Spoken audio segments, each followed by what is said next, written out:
समाधान। बोलिए श्रवण संस्कृति नायक प्रातः स्मरणीय संत शिरोमणि परम पूज्य 108 आचार्य गुरुवर विद्यासागर जी महामुनिराज की जय जय जय।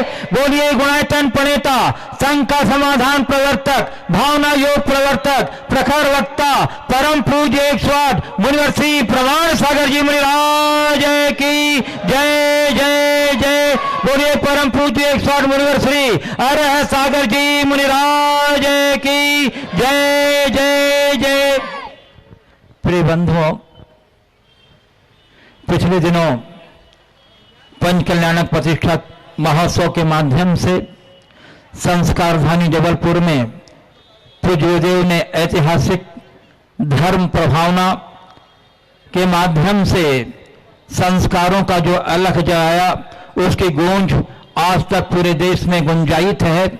और उस ऐतिहासिक उपलब्धि के उपरांत आज गुरुदेव का मंगलमय प्रवेश स्थानीय D N Jain housing board society में प्रवेश हुआ और वहां के श्री डीएन जैन महाविद्यालय जबलपुर के विशाल प्रांगण में गुरुदेव का यह संघ का समाधान कार्यक्रम आयोजित है। और जैसा कि बताया गया कि यह वही स्थान है जहां 16 वर्ष पूर्व गुरुदेव ने यहाँ के युवकों के मध्य संस्कारों का शंखनाद फूका था और वही शंखनाद आज पुष्पित और पल्लवित होते हुए दिख रहा है। यह विशाल जन समुदाय की भीड़ उसी का प्रमाण है। लगता है कि आने वाले दिनों में एक नए इतिहास का निर्माण इसी स्थान से होने वाला है। चलिए इन्हीं पावन स्मृतियों को संजोते हुए मैं उन सभी दर्शकों का और श्रोताओं का जो आज यहाँ आयोजित संस्कार समाधान के कार्यक्रमों का घर बैठे पारस चैनल, दिनवाणी चैनल एवं प्रमाणिक ऐप के माध्यम से देख सुन रहे हैं, आनंद ले रहे हैं, उन सबों का तथा D N Jain housing board society D N Jain महाविद्यालय जबलपुर के इस विशाल प्रांगण में आयोजित सभी संस्कारधानी एवं विभिन्न स्थानों से पधारे उपस्थित श्रद्धालुओं का मैं Shri D N Jain housing board society committee की ओर से तथा समस्त जबलपुर जैन समाज की ओर से हार्दिक हार्दिक अभिनंदन करता हूं। मैं आपको लिए चलूं संस्कार संघ का समाधान की ओर। इसके पूर्व बंधु पूरे देश और विदेश में लोग संघ का समाधान के पूर्व गुरुदेव के मंगलमय आशीर्वाद की ऊर्जा के लिए उत्कंठित रहते हैं। तो सबसे पहले हम लोग रोज की तरह गुरुदेव के चरण कमलों में त्रिवार नमोस्तु निवेदित करते हुए उनके मंगलमय आशीर्वाद की ऊर्जा से अपने को अभिषेक करके ताज करेंगे। तो चलिए हाथ जोड़िए, मस्तक झुकाइए और बोलिए मेरे साथ नमोस्तु गुरुदेव, नमोस्तु गुरुदेव, नमोस्तु गुरुदेव। और चलिए अब मैं आपको लिए चलता हूं यह जिस ग्राउंड में हो रहा है डीएन जैन महाविद्यालय जबलपुर, वहां की जो ट्रस्टी हैं श्रीमती सरला रवि सिंह है, उन्हें मैं आमंत्रित कर रहा हूं, वे कृपया पधारें और अपने प्रथम प्रश्न से आज इस संघ का समाधान के कार्य का शुभारंभ करें। अपने स्थान से जिनके नामों की घोषणा हो और आप नाम सुनते ही अपने स्थान पर खड़े हो जाएंगे। श्रीमती सरला रवि सिंह है नहीं है बंधुओं, अब मैं आमंत्रित कर रहा हूं, यहां उपस्थित है भाग्योदय महिला मंडल सागर से जो आई है, वो अपने स्थान से खड़े होकर गुरुदेव चरणों में नमन करते हुए अपना प्रश्न उपस्थित कर सकती हैं। श्वेता जैन भी उनके साथ खड़ी हो जाएंगे भाग्योदय के और अपना प्रश्न वहां से रखेंगे। उसके बाद तैयार रहेंगे श्री आदिश अखिलेश जैन भोपाल जो पर्यटन ट्रस्टी है। मुनि द्वय के चरणों में बारंबार कोटि कोटि नमोस्तु नमोस्तु नमोस्तु गुरुवर। जीवन में सुखी होने के लिए दो शक्तियों की जरूरत होती है, पहली समझ शक्ति, दूसरी सहन शक्ति। तो महाराज जी हमारा यह प्रश्न है कि कैसे इन दो शक्तियों के माध्यम से जीवन में होने वाली अनियंत्रित परिस्थितियों से आप प्रभावित रहें। नमोस्तु महाराज जी। बहुत अच्छी बात कही है। जीवन में सदाबहार खुश बने रहने के लिए सहन शक्ति और समझ शक्ति इन दोनों की जरूरत है। अगर हृदय में समझ शक्ति विकसित होगी तो सहन शक्ति अपने आप विकसित होगी। आपने पूछा इन दोनों शक्तियों का विकास कैसे हो। अपनी समझ शक्ति को और सहन शक्ति को विकसित करना चाहते हैं तो चार बातें आप सबसे कहूँगा। सबसे पहले ऐसे ग्रंथों का स्वाध्याय कीजिए जिससे हमारे ज्ञान के साथ हमारी समझ विकसित हो। पुराणों को पढ़ो, महापुरुषों के जीवन चरित्र को पढ़ो, उनके जीवन के सार को समझने की कोशिश करो कि उन लोगों ने अपने जीवन में आने वाले उतार चढ़ाव में किस भांति ठहराव पाया। उससे एक प्रेरणा मिलेगी, उससे हमारी समझ स्पष्ट होगी। आज मैं आप महिलाओं के संदर्भ में कहूँगा, कभी अपने सामने अंजना को लाके खड़ा करो, कभी सीता के चरित्र को सामने रखो, कभी मैना सुंदरी के चरित्र को अपने सामने रखो, कभी सोमा सती के चरित्र को अपने सामने रखो। देखो उनकी समझ को और देखो उनकी सहनशीलता को। तुम्हारे जीवन को आदर्श न बना दे तो मुझसे कहना। आवश्यकता है महापुरुषों के चरित्र को पढ़ने की। दूसरी बात, सत्संग करने की। सत्संग से जीवन में नई तरंग प्रकट होती है। नियमित सत्संग कीजिए। अगर सत्संग का भाव आपके हृदय में होगा, आप गुरुजनों के सानिध्य और संपर्क में आएंगे, अंतर मन से, ऊपरी मन से नहीं। अंतरंग से सत्संग होगा तो तुम्हारे जीवन में एक नई तरंग पैदा होगी, वो जीवन में बदलाव लाएगी। अपने आप आपकी समझ भी बने अच्छी होगी, समझ बढ़ेगी और सहन शक्ति भी अपने आप बढ़ेगी। तीसरी बात, अपनी समझ शक्ति और सहन शक्ति को बढ़ाना है तो नियमित सकारात्मक सोचिए। सोच यदि पॉजिटिव होती है तो जीवन में गुणात्मक परिवर्तन अपने आप होता है।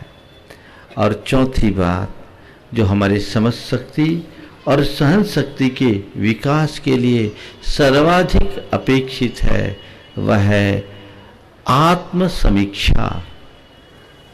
अपनी समीक्षा कीजिए। जीवन में घटित जो भी प्रसंग है उनको देखिए और स्वयं को स्वयं के द्वारा कुछ ऐसे सुझाव दीजिए ताकि जीवन में ठहराव हो सके। आत्म सुझाव और आत्म समीक्षा जीवन में बहुत बड़ा परिवर्तन लाते हैं। मुझे सहन करना है, मुझे सकारात्मक रहना है, ये कमांड अपने मन को दीजिए। देखिए जीवन में कैसा चमत्कार आता है। नमोस्तु। गुरुवर के चरणों में 3 बार सावा नमोस्तु नमोस्तु नमोस्तु। मेरा प्रश्न है, मितव्ययिता क्या है? महर्षि, मितव्ययिता का जीवन में क्या महत्व है? आज के आधुनिक परिवेश में हम किस प्रकार मितव्ययिता का साकार कर सकते हैं? देखिए उत्तर तो मैं दे रहा हूं, लेकिन एक में एक फ्री नहीं चलेगा। बिमल जी के ऊपर बहुत दबाव रहता है ना। वो इसलिए जिनका नाम ले वे ही खड़े होना तो अच्छा लगेगा। खड़े दूसरे हो भी जाए तो पूछना एक ही। आपका सवाल बहुत अच्छा है इसलिए उत्तर दे रहा हूँ। लेकिन जैसे हम मितव्ययिता के संदर्भ में सवाल कर रहे हैं तो समय में भी हमें अपव्यय नहीं होना चाहिए, ये हमें ध्यान रखना है। सार की बात करनी है और सार में ही विस्तार करना है।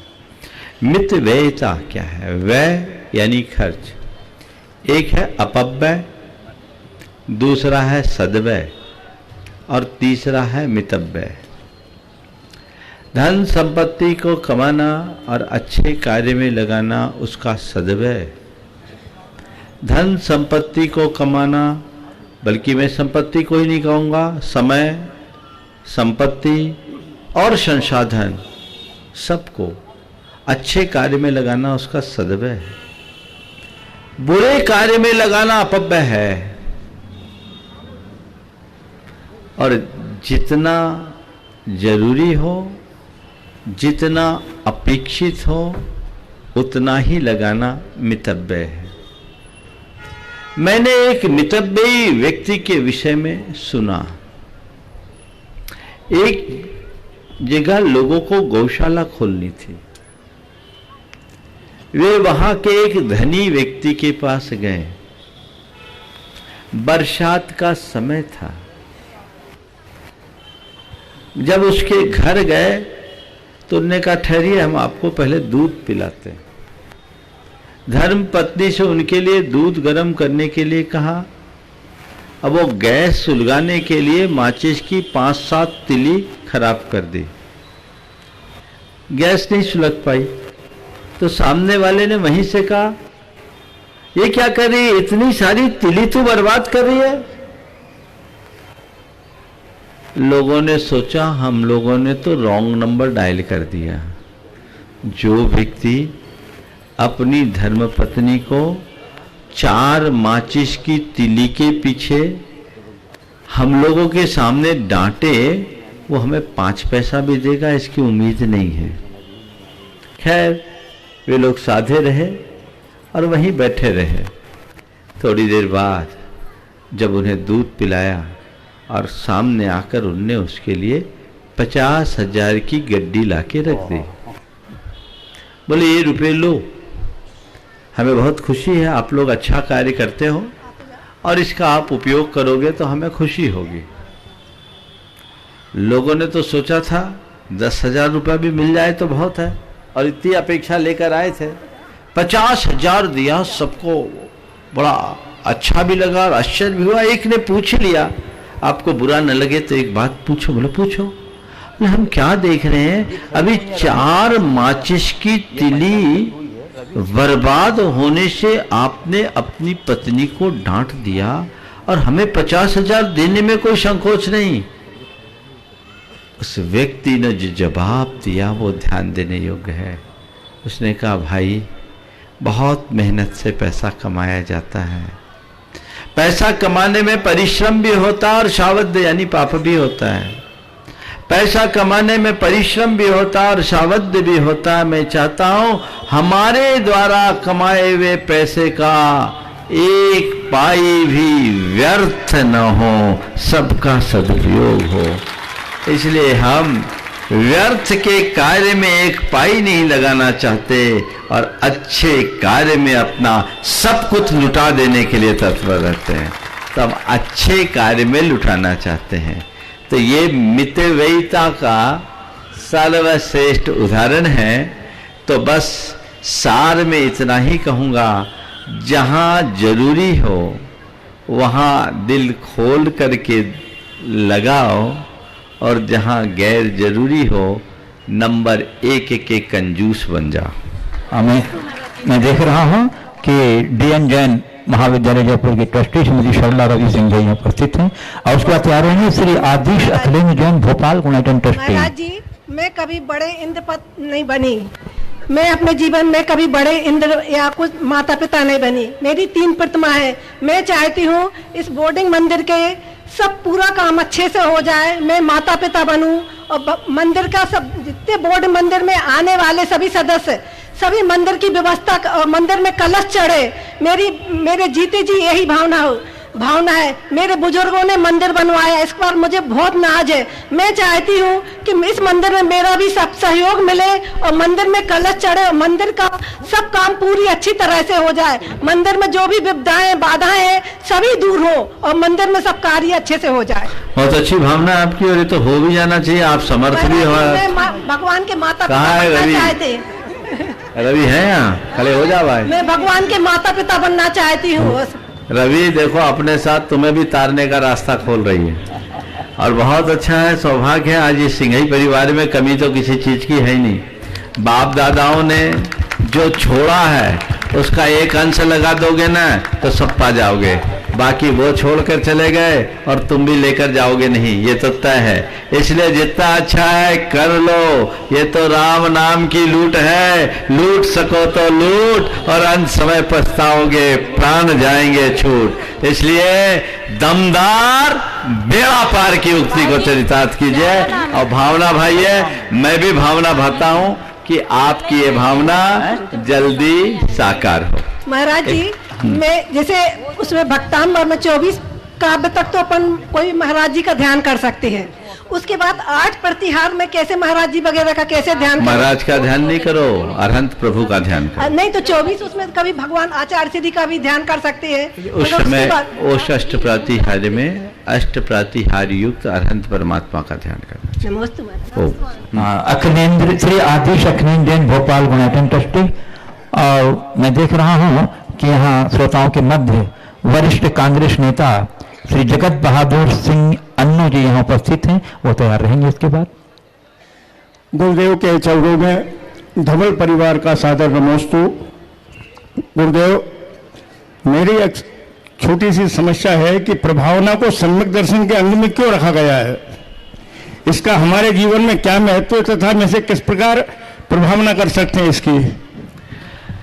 देखिए, प्रभावना को सम्यक दर्शन का अंग कहने की वजह क्या है? सबसे पहले एक बात बताइए, जो व्यक्ति वर्षों अंधेरे में रह रहा हो, जिसने जीवन में कभी उजाले की एक किरण न देखी हो और उसे कहीं से प्रकाश मिले, तो उसके मन में क्या होगा? प्रकाश को सुरक्षित रखना चाहेगा कि नहीं? फिर उस प्रकाश को फैलाना चाहेगा कि नहीं? चाहेगा। उसके हृदय में इच्छा रहेगी कि नहीं कि अंधेरा का साम्राज्य अब जड़ मूल से समाप्त हो जाए? बोलो, हो जाए ना? हो जाए। तो हम आप सब अनादि से मिथ्यात्व के अंधकार में जीने के लिए अभिशप्त रहे। बिरले भाग्यवान जीव सम्यक्त के प्रकाश से मंडित होते हैं। जिनके अंतर मन में सम्यक्त का प्रकाश प्रकट होता है, वे ही लोग सम्यक दृष्टि होते हैं। और जब वो प्रकाश पा जाते हैं तो उनके हृदय में केवल एक ही भावना होती है कि अब अंधेरा कहीं रहे नहीं, सारे जगत में ये प्रकाश फैले। इसी भावना का नाम ही तो प्रभावना है। प्रभावना और क्या? ढोल नगाड़ा बजाने का नाम प्रभावना है। मिथ्यात्व के अंधकार को मिटाकर सम्यक्त के प्रकाश को फैलाने की प्रशस्त भावना का नाम ही प्रभावना है। तो ये सम्यक दर्शन का श्रेष्ठतम अंग है और सम्यक दृष्टि के हृदय में ये सतत होता है।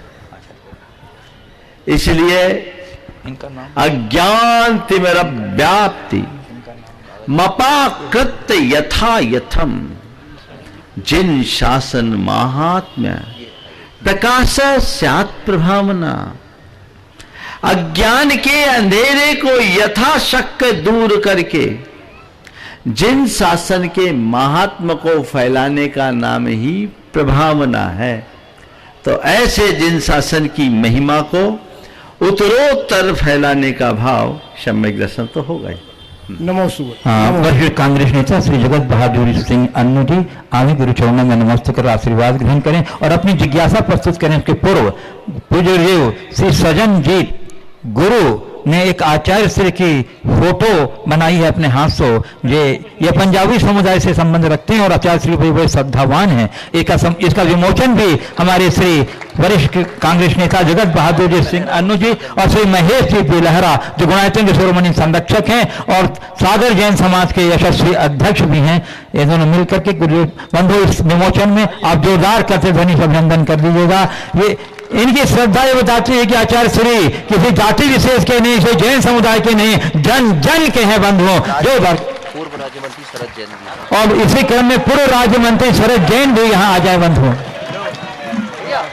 जोरदार कर सकते अभिनंदन कर दीजिए बंधु। यह आचार्य श्री के विशाल व्यक्तित्व का कमाल है कि हर समुदाय के लोग आचार्य श्री के प्रति अनन्य भक्ति रखते हैं, जिसे आचार्य श्री को एक जगत गुरु का दर्जा दे दिया बंधुओं। जोरदार करते अभिनंदन इस कर दीजिए। वाकई में सरनजीत ने गुरुदेव को अपनी तूलिका के माध्यम से पूरी तरह उकेर दिया है।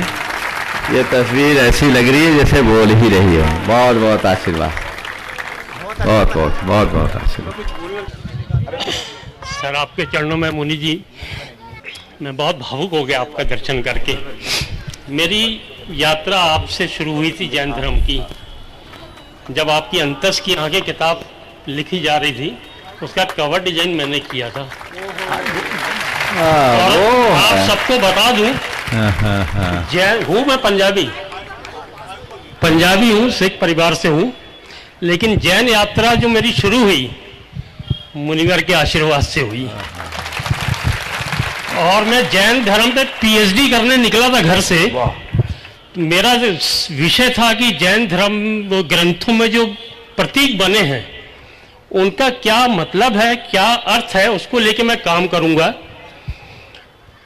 लेकिन आपका आशीर्वाद ऐसा हुआ कि पीएचडी मेरी करने की इच्छा नहीं हुई, मेरी अपनी पीएचडी हो गई मोदी जी। और मेरा जीवन बदल गया, सोच बदल गई, और मेरी अब कोई समस्या नहीं मुनि जी, मेरे कोई सवाल नहीं है। जब भी सवाल आते हैं नमोवर मंत्र का जाप करता हूँ, वो आप ही ने दिया था मुझे। और आज भी लगातार मैं बहुत भावुक हो गया। आपका आशीर्वाद बना रहा है। बहुत बहुत अच्छी बात। 1994 की बात आज ताजी हुई है। उस समय मुझे याद आया अंतस की आंखें प्रकाशित हुई थी, उसका उन्होंने उसका पूरा चित्र इन्होंने तैयार किया, बहुत सुंदर। वो बहुत सतना भी आए थे, बहुत बढ़िया आशीर्वाद, बहुत अच्छा। और बहुत एक बार ऐसे व्यक्ति का हृदय से अभिवादन होना चाहिए। क्या बात। आइन का सम्मान करेंगे यहाँ के स्थानीय समिति के लोग, हमारे श्री सजनजीत गुरु का सम्मान करेंगे। बंधु, ये इसका सम्मान इनका सम्मान नहीं, इनका भावना का सम्मान है। दिगंबर जैन युवा महासंघ के सदस्यगण उनका सम्मान करेंगे। बंधु, ये इनकी भावना का सम्मान है, इनके गुरु के प्रति समर्पण का सम्मान है, इनकी जो श्रद्धा है और समर्पण है उसका सम्मान है। इसमें आप अपनी तालियों का अवदान देते जाइए जब तक कि इनकी श्रद्धा सम्मान अक्रम चल रहा है। बंधु, ये हम सब लोगों के लिए प्रेरणा का स्रोत हैं कि ये अजैन न होते हुए भी जैन धर्म के प्रति जैसी श्रद्धा और आस्था रखते हैं, निश्चित ही हम सबों के लिए बहुत ही प्रेरणा का प्रसंग। बंधु, और अब इसके बाद श्री जगत बहादुर सिंह अन्नू जी वरिष्ठ कांग्रेस नेता प्रस्तुत करेंगे, और उसके बाद मैं आमंत्रित करूंगा श्री महेश जी बिलहरा जो गुणायतन सेवा संरक्षक। इसके बोलो। ओम नमस्तो गुरुवर।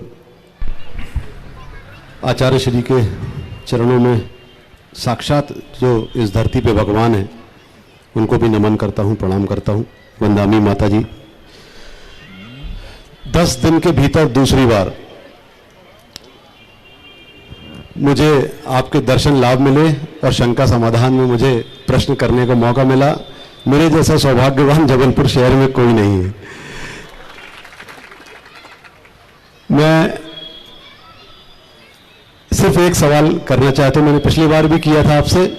एक मेरा दूसरा सवाल यह है कि मुनिवर, हम लोग जो पुरुष हैं, कुछ महिलाएं भी काम करती हैं, चाहे बिजनेस हो चाहे नौकरी हो, हम लोग परिवार से बाहर निकलते हैं सिर्फ इस बात के लिए कि हम अपने परिवार को खूब सुखी रखें, खूब समृद्ध रखें। आज के समय में होता यह है कि हम अपने परिवार को अपेक्षित न सुखी रख पाते हैं और न समृद्ध कर पाते हैं, और सुबह से लेकर रात तक अपने जीवन की दौड़ में दौड़ते रहते हैं।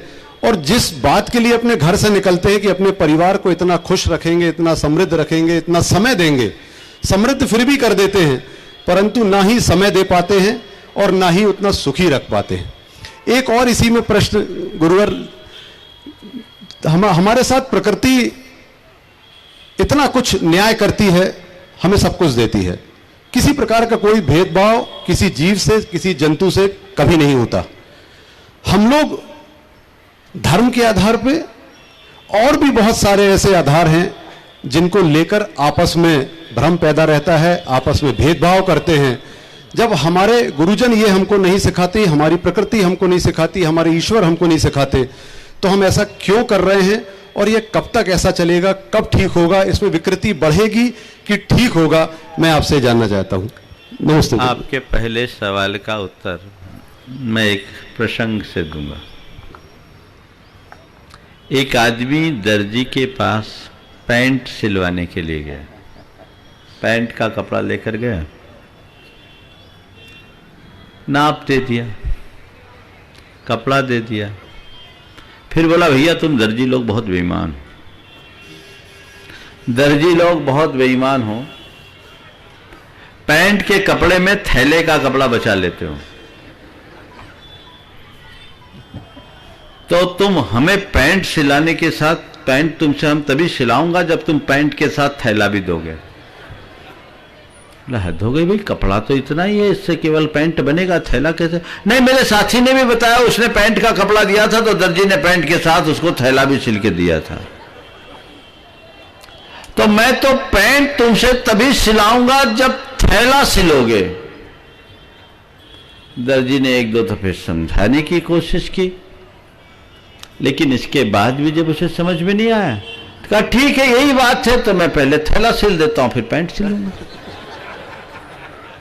अब उसके बाद क्या हुआ, थैला सिला, पैंट सिला, दे दिया।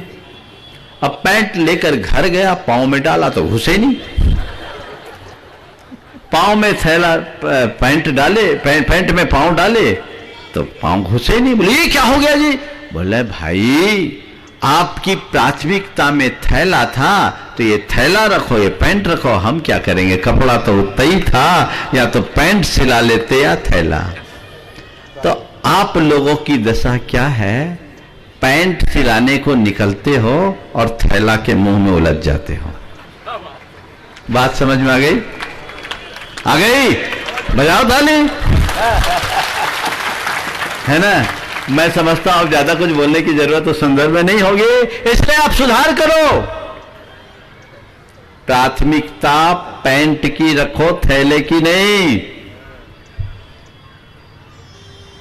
बस इतनी सी सोच रखो। परिवार के लिए पैसा है, पैसे के लिए परिवार नहीं है। इतनी समझ अपने अंदर विकसित कर लो और इसे अपनी सर्वोच्च प्राथमिकता में रख दो, तो कहीं किसी प्रकार की कोई दुविधा नहीं होगी। और इसे खो दोगे तो सिवाय दुविधा के और कुछ नहीं होगी। आपके प्रश्न का दूसरा भाग, प्रकृति ने हमें जब समरूपता का संदेश दिया तो लोगों के मन में तरह तरह के भेदभावपूर्ण प्रवृत्तियां क्यों होती है? ये एक स्वभाव है। प्रकृति देती सबको समान है, पर उसका प्रयोग सब अपनी योग्यता के अनुसार करते हैं। एक ही पानी यदि सीप में गिरता है तो मोती, और वही पानी यदि मिट्टी में गिरता है तो कीचड़ बन जाता है। पानी पानी है। हर व्यक्ति का अपना अपना परिणाम होता है, अपनी अपनी योग्यता होती है, उसके अनुरूप उसका परिणाम होता है। इसलिए एक हवा है जो किसी बगीचे से गुजरती है तो सुगंध बन जाती है, और वही जब किसी नाली के बाजू से गुजरती है तो बदबू बन जाती है। हवा हवा है। अब ये अलग अलग योग्यता के अनुरूप परिणाम है। तो हर प्राणी की अपनी योग्यता है। प्रकृति तो सब कुछ देती है, लेकिन हम अपनी योग्यताओं को इतना संकीर्ण बनाए हुए रहते हैं कि उसका सदुपयोग नहीं होते। इसी से द्वैत प्रकट होता है। जो अपनी योग्यताओं का पूर्ण विकास कर लेते हैं वो अद्वैत को प्राप्त होते हैं, और वे ही अपने जीवन के सार तत्व को प्राप्त कर सकता है। गुणाचन के शिरोमणि संरक्षक और सागर समाज के यशस्वी अध्यक्ष गुरु चरणों के अनंत भक्त श्री महेश जी बिलहरा, एक बार जोरदार करते ध्वनि बंद हो, इनका अभिनंदन कर दीजिए। इनके साथ इनकी श्रीमती जी भी आ जाएं और इसके बाद तैयार रहेंगे। इसके बाद पंडित सुदर्शन जी जैन पिंडरई महाराज श्री के चरणों में संघ का समाधान के कोटि कोटि नमोस्तु करता हूं अपनी ओर से, सागर समाज की ओर से। महाराज श्री, मुझे भी वो प्रसंग याद आ रहा है, जब आपसे जुड़ा था तो जेब में पिस्टल हुआ करती थी। सामाजिक तो छोड़िए, धार्मिक तो छोड़िए, सामाजिक भी नहीं था। आपने सामाजिक बनाया, यहां तक की यात्रा हुई, वृत्ति बना। संतुष्ट नहीं हूं, उम्र 70 साल हो चुकी है, शरीर साथ देता नहीं है, फिर भी अभी संतुष्ट नहीं हूं। सोचता था जब वृत्ति बना था कि वस्त्र त्यागूंगा, मगर परिस्थितियां, उम्र साथ नहीं दे पाती। कृपया मार्गदर्शन करें। नमोस्तु भगवान, नमोस्तु। देखिए, रूपांतरण क्या होता है उसके उदाहरण में महेश भाई है। इस व्यक्ति के लिए हमारी एक बात लगी, जब मैं सागर में था और अपने प्रवचन में एक बात कही थी, ये एकदम आगे की पंक्ति में बैठे थे, कि कुछ लोग हैं जो हम लोगों के इर्द गिर्द रहते हैं, हमारा कमंडल पकड़ते हैं और उसके बाद भी धूम्रपान करते हैं, गुटखा खाते हैं, मद्यपान भी करते हैं। कम से कम उन्हें अपनी नहीं तो हम लोगों की तो सोचनी चाहिए, ये उनकी नैतिक जिम्मेदारी है। प्रवचन तो जिस प्रवाह में होता है सो हो गया, मैंने अपनी बात कर दी। संयोग से है उस दिन इनके ही यहाँ आहार हुआ।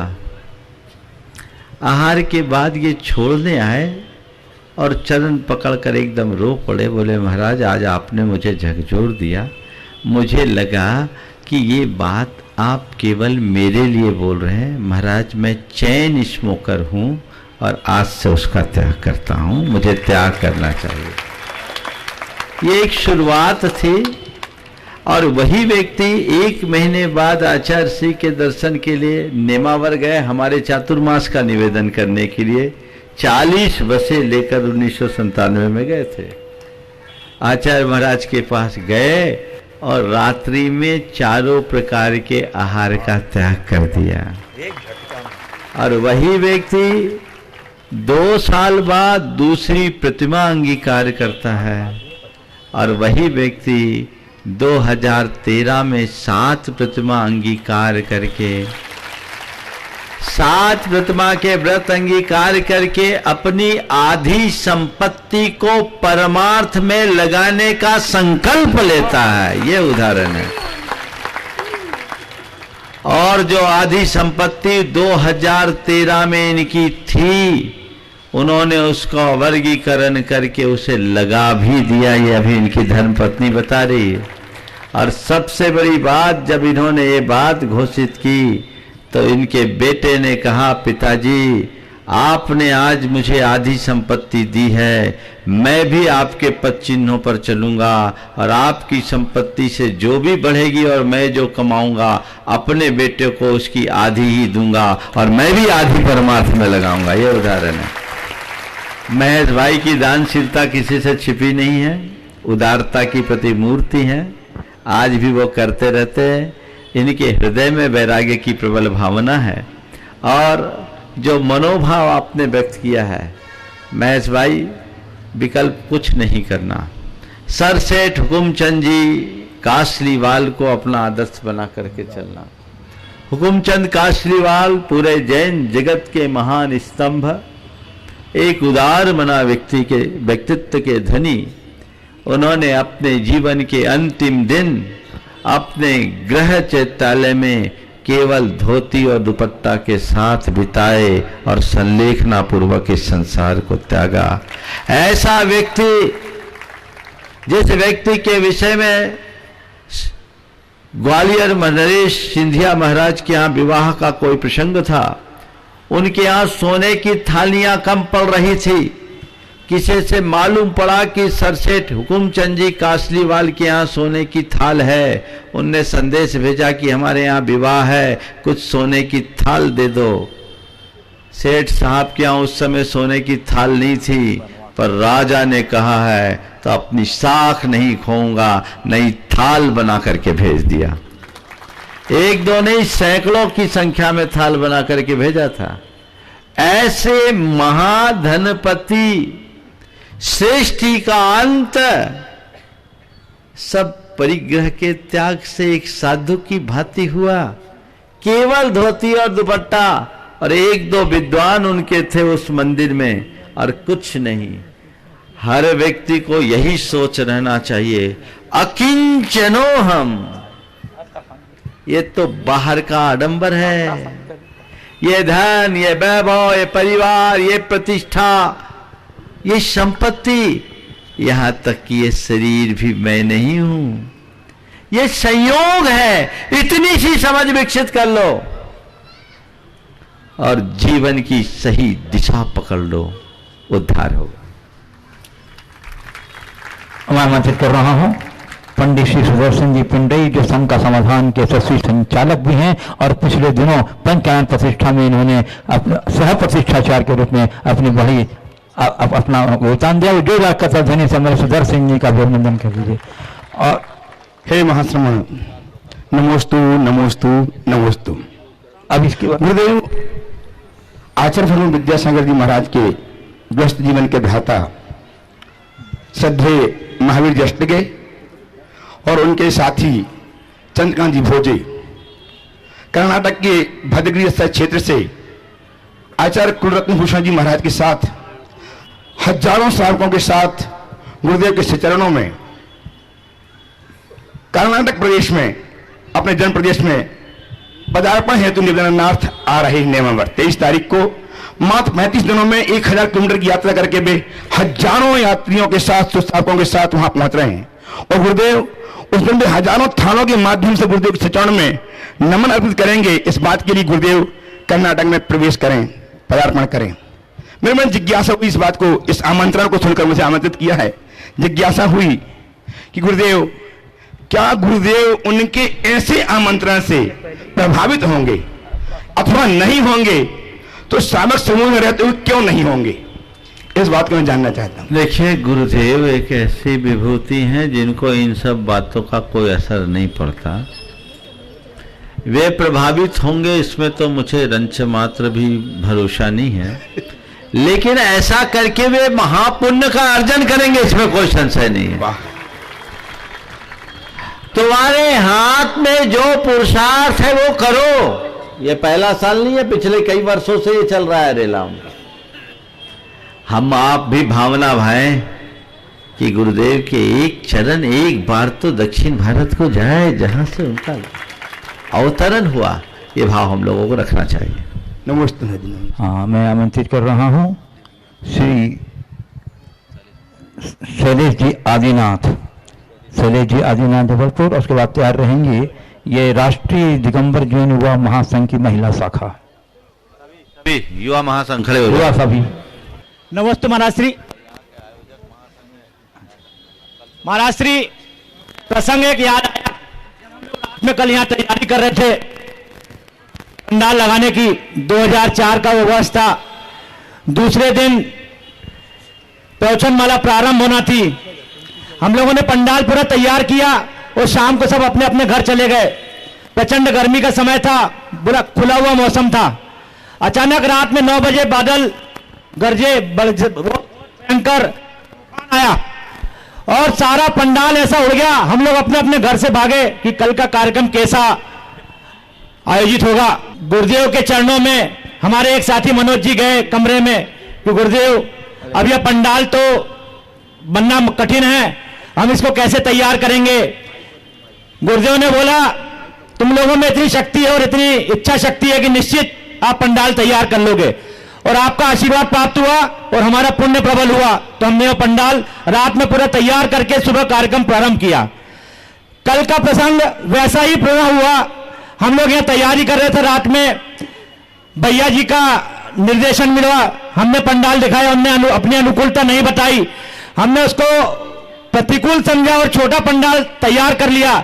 लेकिन पता नहीं ऐसा क्या पुण्य का उदय हुआ हमारा कि हमें कुछ ऐसे साथी मिले जिन्होंने अपना पुरुषार्थ करके यह पंडाल तैयार कर दिया और हम उस पंडाल में वापस यहाँ कार्यक्रम करने आयोजित हुए। मेरा प्रश्न यह है गुरुदेव कि जब पुण्य प्रबल होता है तो क्या पुरुषार्थ काम आता है, या पुरुषार्थ प्रबल होता है तो क्या पुण्य की वृद्धि होती है?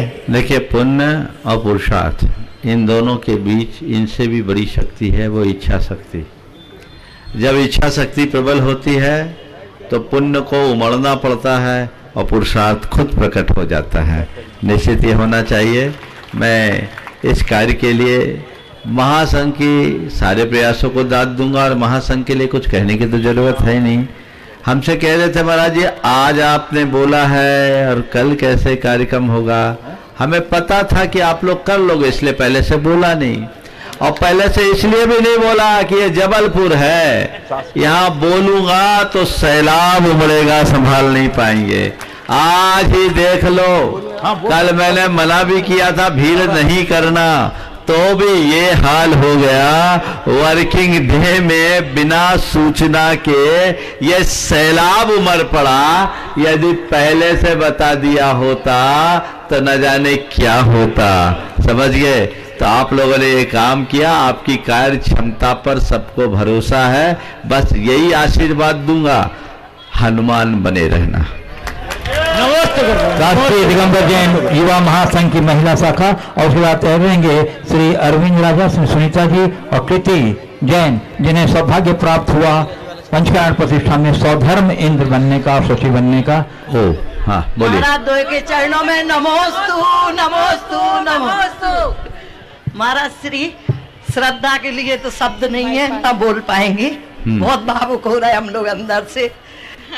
आशीर्वाद, बैठ जाओ, बढ़िया। नारी सशक्तिकरण के बारे में छोटा सा एक प्रश्न है महाराज से। बोलो।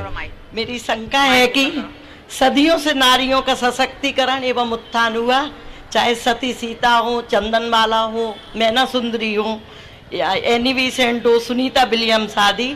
तो मौजूदा 21वीं सदी के परिप्रेक्ष्य में हम नारी सशक्तिकरण हेतु उत्थान का प्रारूप सामाजिक, आर्थिक एवं वैश्विक परिप्रेक्ष्य में कैसा होना चाहिए, कृपया मार्गदर्शन। नारी सशक्तिकरण के संदर्भ में उत्थान का प्रारूप सामाजिक, आर्थिक और वैश्विक स्तर पर कैसा होना चाहिए। सबसे पहली बात तो मैं इस शब्द से ही सहमत नहीं हूँ।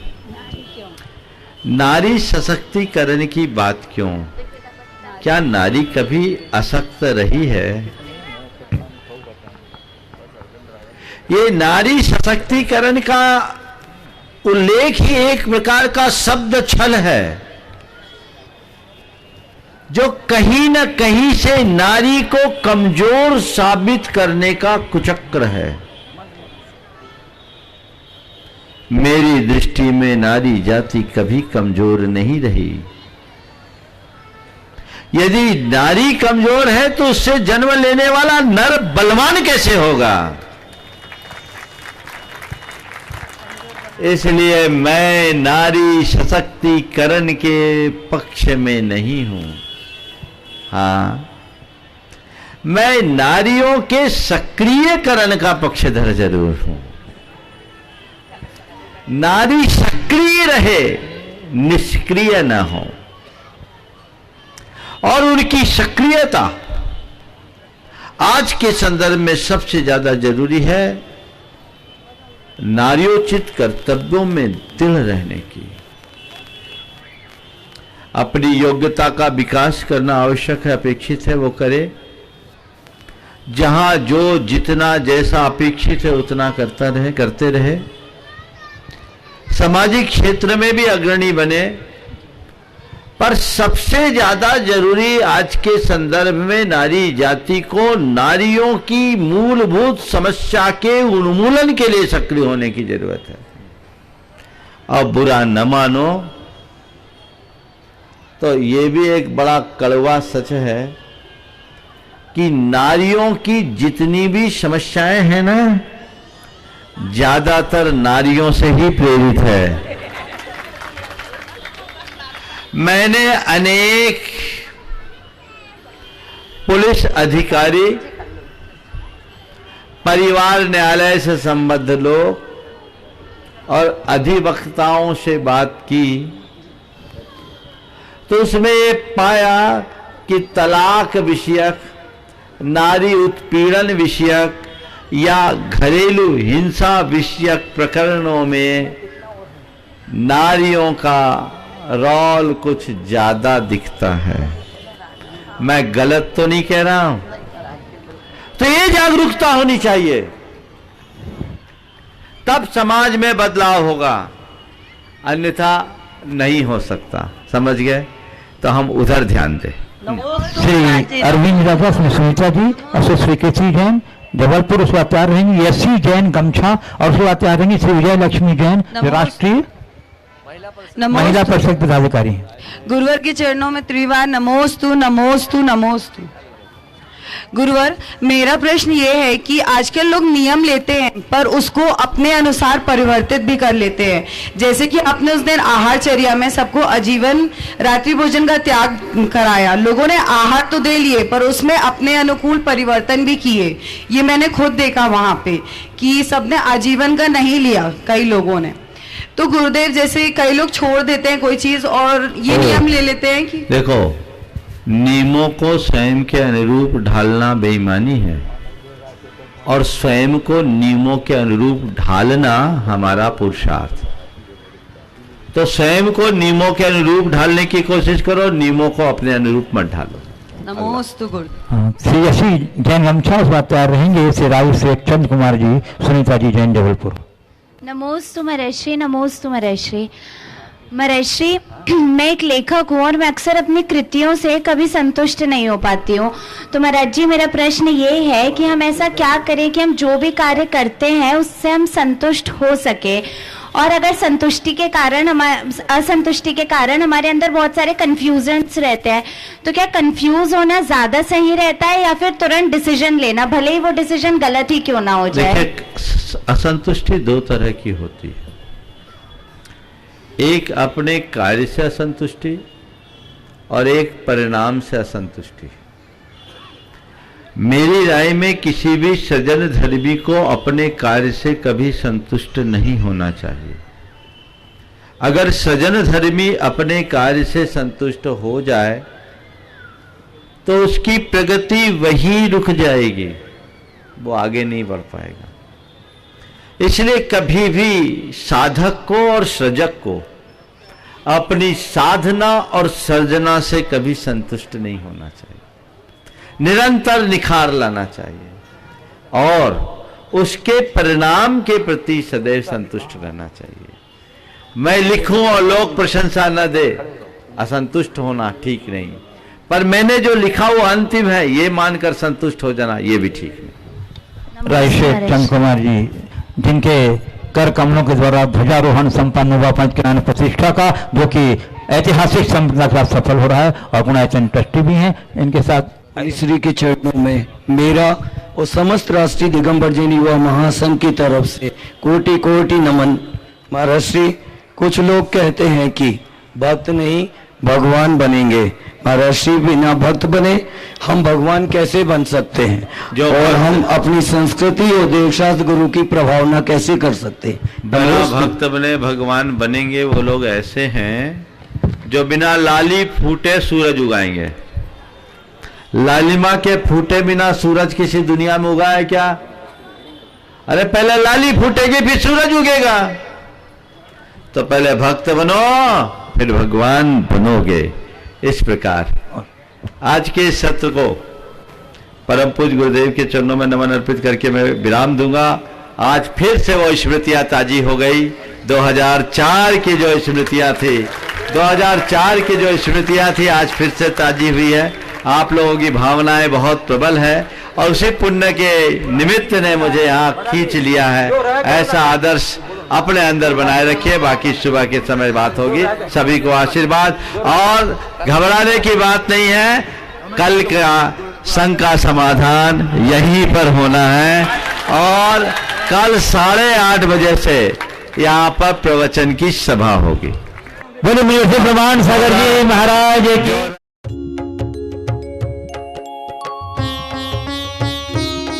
शंका समाधान।